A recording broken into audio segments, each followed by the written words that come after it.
Hello, this is Jeff Kober, and we welcome you to a Disney at Play podcast. We're going to give you an update here at Epcot, and I'm actually standing outside the gates, but inside the security perimeter, where we wanted to showcase for you the new Leave a Legacy presentation that they have done. Remember that these were all in front of the Spaceship Earth in what was kind of these monoliths that went up.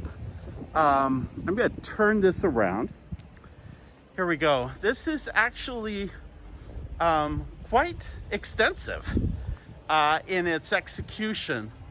Probably, by the way, you could see the show building back in the back for Guardians of the Galaxy's coaster. The initial impression is this is really colorful, and in that regard it's very impressive. I wondered if the original had been this way, if it might have been a little better accepted if it had been using these color tones. Yet the problem is, and I'm a fairly tall guy, but if you had to go and see the ones up at the top, you would be a little hard-pressed seeing your own family up there, much less taking a picture with it. So why they have chosen to make this so tall, this seems to be kind of a miss. And by the way, this is not a, well, I guess it's more of an aluminum surface, but it's not quite the same surface. Now, here it says Epcot Leave a Legacy. The Leave a Legacy program offered Epcot the opportunity to commemorate the dawn of the third millennium by contributing their images to the Epcot legacy structure. Epcot is a park that celebrates the world, a place that invites collaboration, connections, where people from all cultures can come together and share their stories. Guests that participated in the program shared their images with us, creating a beautiful representation of Epcot's global community. These panels continue to celebrate the spirit of optimism that is passed from one generation to the next, a living testament to the promise of tomorrow. And then they talk to you about finding your image. You can go to www.epcottile, that's two T's, epcottilefinder.com, or you could scan the QR code that is shown there, and they will tell you the panel, the row, and the column that your image is on, and then you can find it. It's a pretty straightforward way of finding it, but again, it's tall. Now, what it does is it allows this to serve as kind of a border fence to the experience. This is the new security area that's found on the east side of the park, and not really being used with the attendants currently at it. And you can see on the other side how guests then head on into the park from here. There is a green berm that actually exists between here and the parking lot. I thought that they were going to make this as part of a park kind of experience, a stroll kind of experience in that area, but they ended up doing something that really is more functional, though again, colorful. So interesting. Let's head on into Epcot and check out the rest of it. While we are here at the entrance to Spaceship Earth, it's a good time to talk about today's announcements made on Good Morning America about the 50th anniversary of Walt Disney World.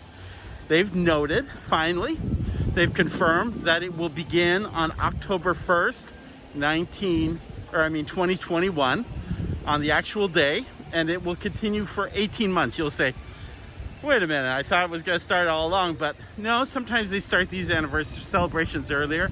This is the furthest they could push it back during this time of pandemic. So kind of makes sense what they're doing, and probably no surprises. And with the 50th, it should go on for 18 months. That makes a whole lot of sense as well. They did say they showcased some new costumes for Mickey and Minnie. And they did say that each of the main icons of the park, including Spaceship Earth here, would have an additional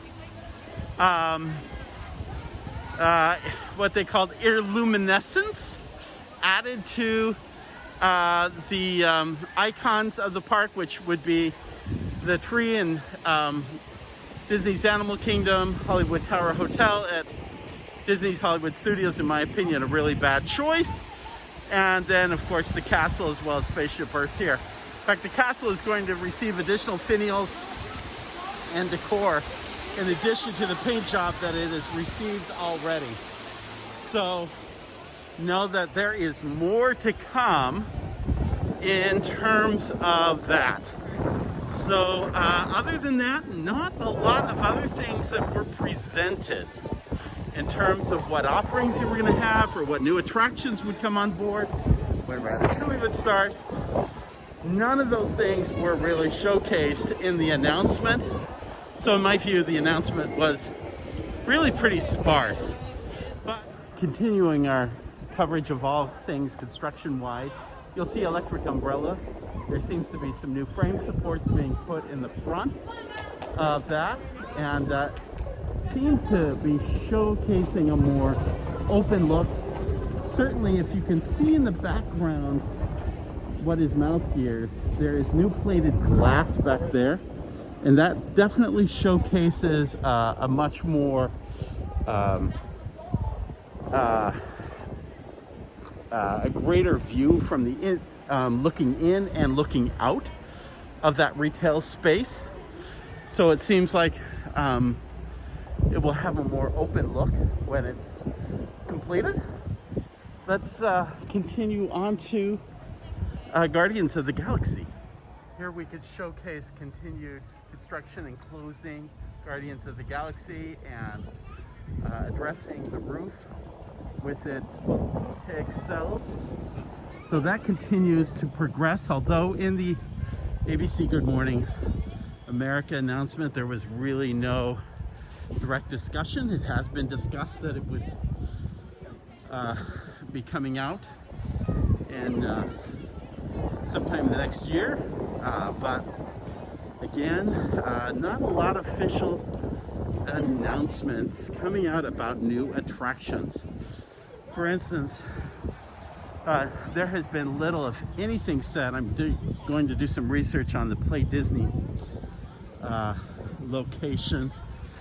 There has been little of anything said about it. And then, as you see, Mission Space, even that restaurant, which was due to open, wow, well over a year ago, still is not open, and with no real announcement as to its official opening date. We'll continue on, and we'll move on to Future World and check out what's going on in that direction. So we're here at the Regal Eagle, and that's fortunate because there's a lot of rain outside, so we found the right place to get dry, and that's why we moved very quickly through World Showcase. But hopefully we'll catch up to a couple of places we went by earlier.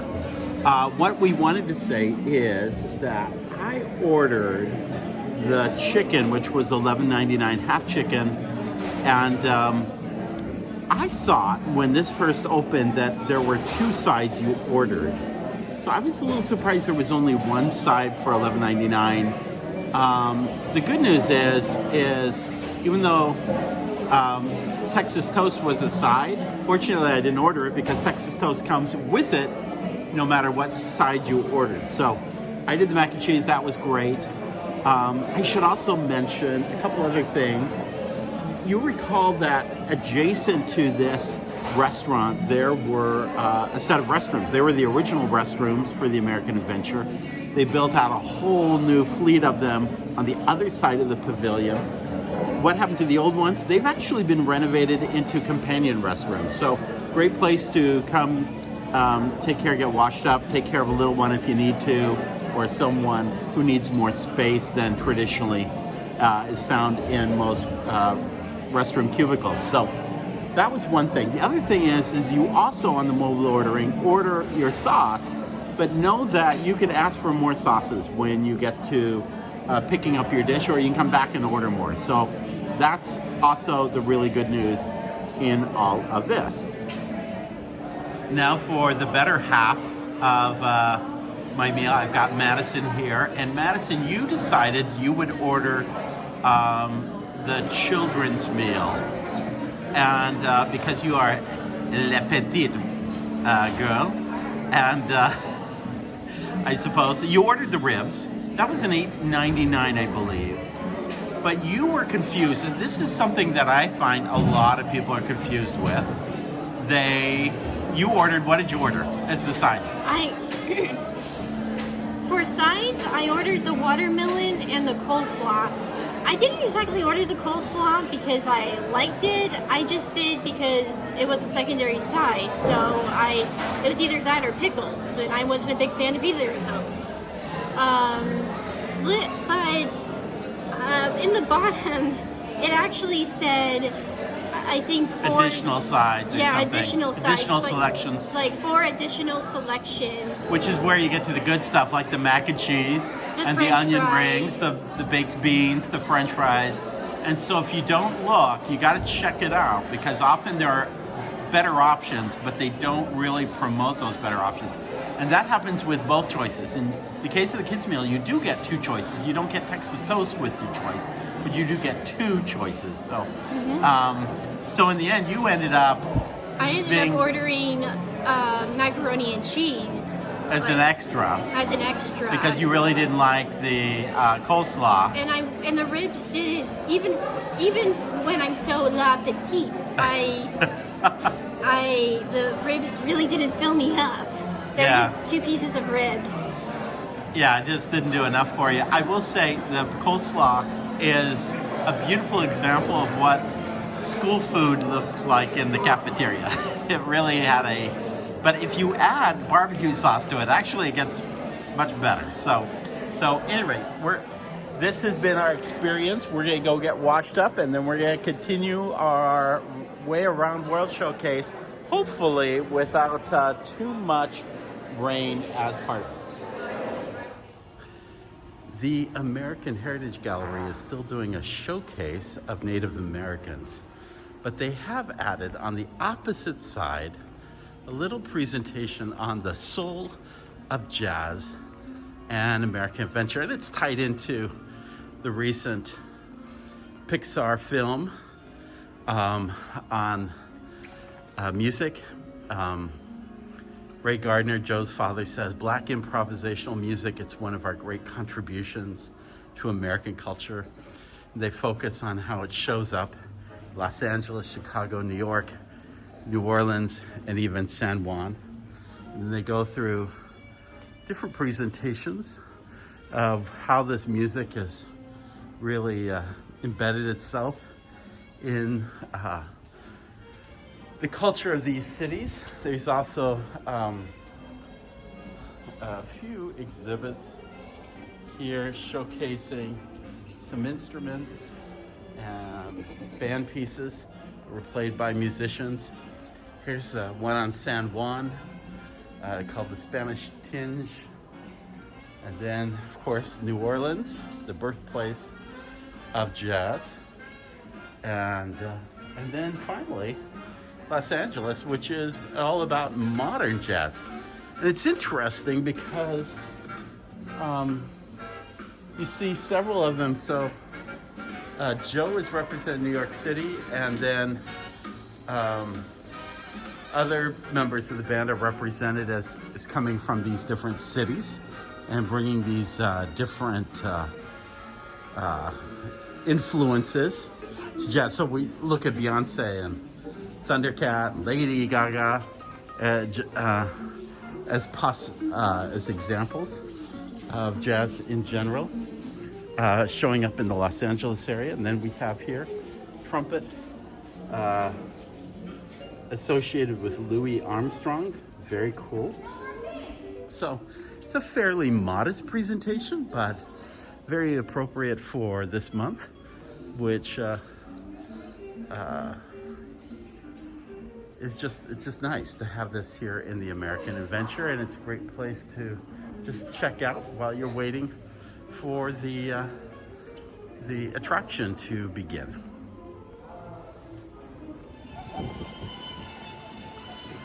From the top of this bridge, it's a beautiful place to check out the lights of Venice as evening's fallen and the rain has subsided a little bit. I'm kind of panning over to the right where you see somewhat of a dark black hole. This is where the new gelato place is going to be opening soon. In fact, there's lights inside the building, so they've got electrical rigged up inside. I would say this is probably somewhere within the next month to 6 weeks from opening. And it'll be a nice little addition to Italy. You know, these spaces between like Italy and American Adventure were originally designed to be additional countries. And it's not to say that that can't occur in the future. In fact, actually over here between Italy and Germany is where the Brazil Pavilion has allegedly thought to be added.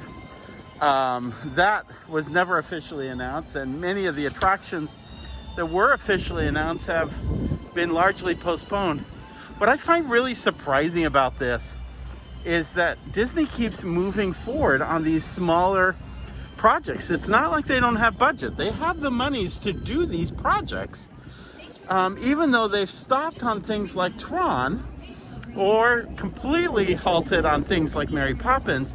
They're still working on smaller projects. In fact, over at the parking lot exit to the Magic Kingdom, I was completely surprised by an overpass that was being put into that area, and additional parking extensions being put into a Magic Kingdom right now, where I'm telling you, parking wise, they're not filling a third of their lot every day, and yet they've been working on extending that parking lot, which is a good long-term vision to know that, because it will someday, at some point,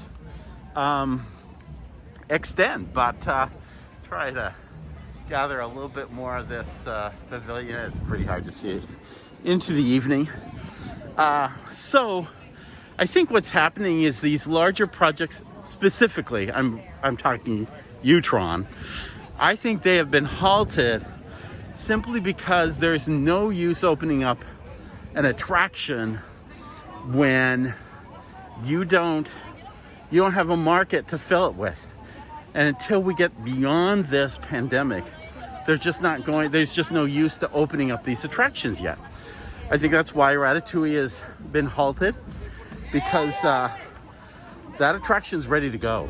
But from a let's fill it up point of view, it's not happening. Again, Bob Chapek last week re-emphasized that there's still a 35% capacity. And even though a lot of folks said, no, I think they're operating with a lot more people, don't believe it, because in truth,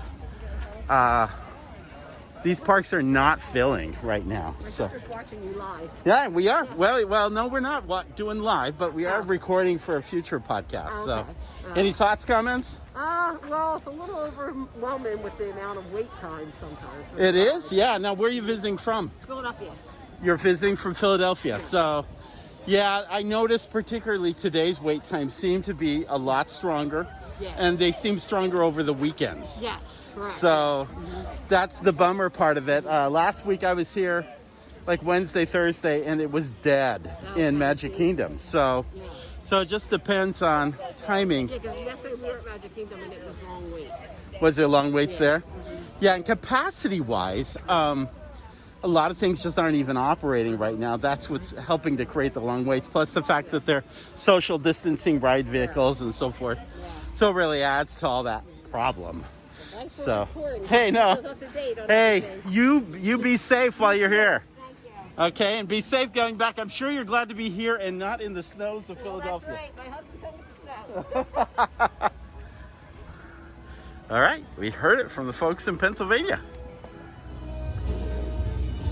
We're here at the American Gardens Theater, and the guests are waiting for a performance from Voices of Liberty. Usually they have a Broadway group come in, Broadway stars coming in to sing during Festival of the Arts. You can see how empty it is in the back. Of course, nobody would want to sit back there anyway because it's been raining and wet and all that. But going back to what this individual said from Pennsylvania, you know, the well, we'll talk later. Please welcome the Voices of Liberty. 1, 2, 1.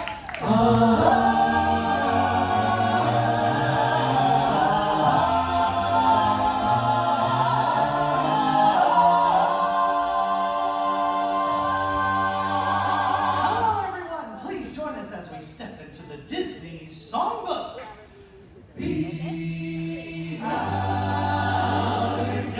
Be our guest, put our service to the test. Tie your napkin around your neck, Sherry, and we'll provide the rest.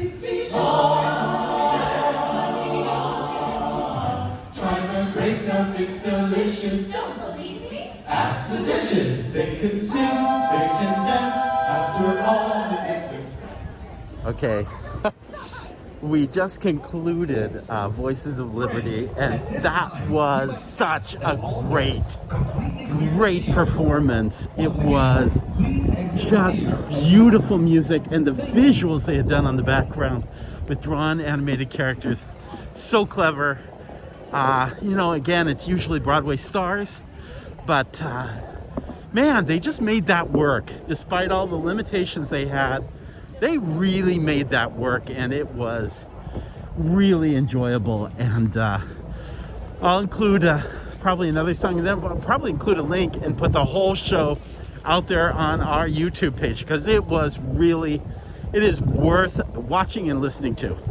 Just fantastic. And going back to our conversation with our folks from Pennsylvania, yeah, I totally get it. But when you look at a theater like that had, at best, after people had gathered on and on with it, it still was only about maybe 70, 80 people in a theater that probably could have held 250.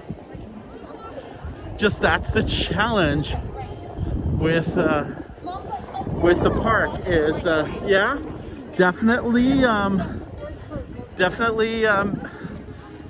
Frozen and Soarin' are still gonna have queues. But the attendance is still way down at this time. So again, a little crazy. We'll move on. Madison moved on earlier, so I gotta find her. We'll be back. Just a footnote while we're here in Morocco. They had taken this space and made it a champagne tasting area. What champagne and Morocco have to do with each other is beyond me. It's no longer there. Duh. That's not a surprise. Spice Table is really the only attraction. Tangerine Cafe is not open. Their main restaurant in the back of Morocco is not open. So if you want anything at Spice Table, and honestly, you can find Spice Table as an offering under the Now category when you are in the park. Oftentimes there's seats available without even previous reservation. We're heading to France, and hopefully the rain will stop. We are here. It is not the backside of water, it's the backside of Paris. And we're here near the fenced-in area leading to Ratatouille. And you see the Gusteau sign in the background. Skyliner is stopped, and we are just taking the sights. We just saw Impression de France, which is probably one of the contenders I have for being one of the best sleeper attractions in Epcot. If you have listened to my current podcast, 2 podcasts ago, we talked about sleeper attraction hits in the international parks.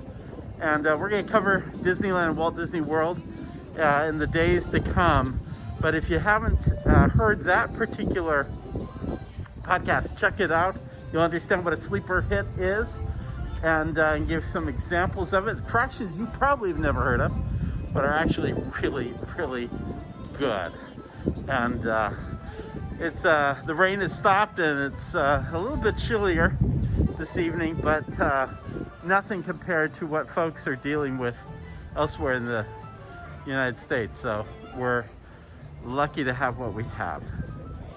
All right, we are probably trying one of the last desserts we'll have a chance to try during the Epcot Festival of the Arts. This is a molten lava cake with raspberry touch to it. And anything molten, that sounds good. Anything chocolate, raspberry, all that sounds good. So we're gonna take that in while enjoying the beauty of the River Seine. Well, it isn't the River Seine, but you know, it's kind of that little French touch to our evening here in Epcot Madison. You already tried the dessert. You got one already.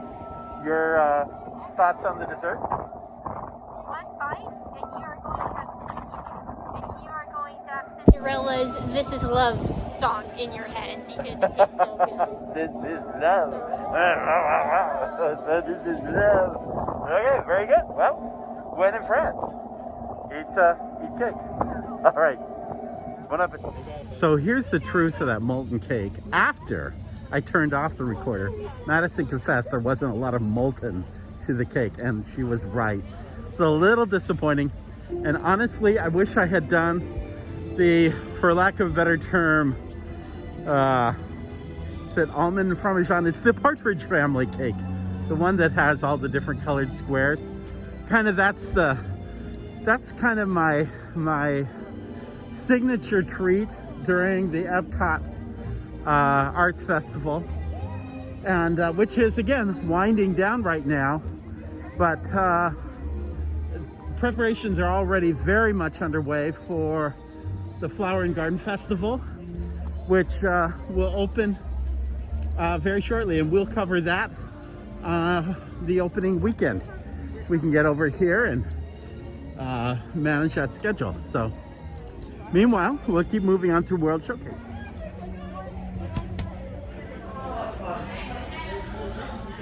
We're here at the Rosen Crown Pub, which Kath and I did dinner a couple of weeks ago when we were staying at the boardwalk. We haven't done a review. Just after that, they closed for remodeling, but they're already reopened. So I don't know what is going on in terms of remodeling that was that extensive, or if it was just a plumbing replacement of sorts.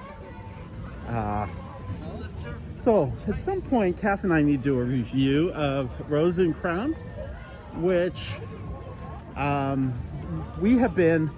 Madison has been leading us in watching the what is it, the British Great... The Great British Baking Show. The Great British Bakery Show, which causes us to wonder why they don't have slightly better choices on their menu. At Rosen Crown seems a little on the disappointing side. So, and we're just realizing that the park has apparently closed. So I thought it was going to be open till 10. And it's just after 8, so we captured dessert right at the right time, I guess. And now we're just kind of sauntering our way back toward the front of the park. In the shadows here, we can see a hint of the Flower and Garden with Woody and with Bo Peep, who I've seen before. I don't recall the sheep, which are just funny and cute as can be, and so very clever. Behind it, they're in front, kind of on the passageway to the Land Pavilion. Over here, you can see a shadow of the deconstruction of Interventions, but you can also see the paint by number as it has progressed over this many weeks, and still missing a lot of pieces to it. I'm surprised it hasn't gotten further along at this point, but that has been a part of the Festival of the Arts. All right, we're concluding our podcast. What was the highlight of your day, Madison? My highlight was seeing Impressions de France, because I haven't seen that in a long while, and it was exciting and mesmerizing to see all of France tonight in the big screen. Actually, it was the only attraction we did all evening. True. That's true of our Epcot. It's more of a walk thing than it is a ride thing. My highlight. It's more like we just come here like a buffet. We mainly come here for the food. We come to graze across the whatever festival. My highlight, of course, is spending time with Madison. So, hey, thanks for joining us. We appreciate you staying tuned. Make sure you check out YouTube, J. Jeff Kober, as we'll post the scenes from Voices of Liberty and their performance. And of course, make sure you're signed up for Disney at Work and Disney at Play. Thanks for being with us. And in the words of Sinbad, Storybook Voyage, always follow the compass of your heart. Have a great evening. We'll see you real soon.